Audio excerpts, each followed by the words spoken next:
Русия полисы Москвада юқары махкемесі янында келген 50-ден чоқ адамны тутып алды. Анда олар ишғал етілген ярымададан бірінші Бахчисарайлы Хизбут Тахрир давасының мебюслеріне қол тұтмақ ве Қырымда мұсылманларының тақип етілуіне наразылық білдірмек үшін келді. Оларны полис бөлігіне алып кетірділер, бұл ақта Қырым бірдемлігі жемаат бірлешмесі хабер етті. Русия юқары махкемесі Шимали Кавказ бөлгесі Арби махкемесінің үкіміне берілген истинав шикетіні бақып, бірінші Бахчисарайлы Хизбут Тахрир давасы мөбіслерінің апеш жазасыны 3 айға қысқартты.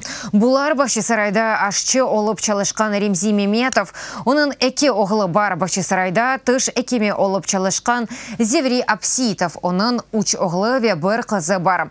Бахчисарайда құрыжы олып çalışқан Рустем Абильтаров, оның 4 баласы бар. Әнді әрбірісінің үкімі 8 ел ве 9 ай серт апеш жазасы ве 16 ел ве 9 ай серт апеш жазасына махкум етілген Сауаджи Боязам Энвер Мамутов.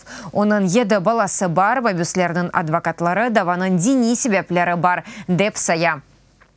Бүгінгі қарарны олар итирас етежеклер, бұл ақта адвокатлардан бірісі Эмиль Курбединов білдірді.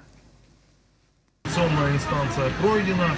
Истинав махкемесі кечті әнді дава Авропа инсан ақлары махкемесіне ведегер халқара махкемелерге берілежек. Мәмбіслерінің тағдирына көзетежекміз. Венерге оларны алып кетежеклер, не ерге жезалыларны чекмек үшін этап етежеклер анги бір жезаханеге.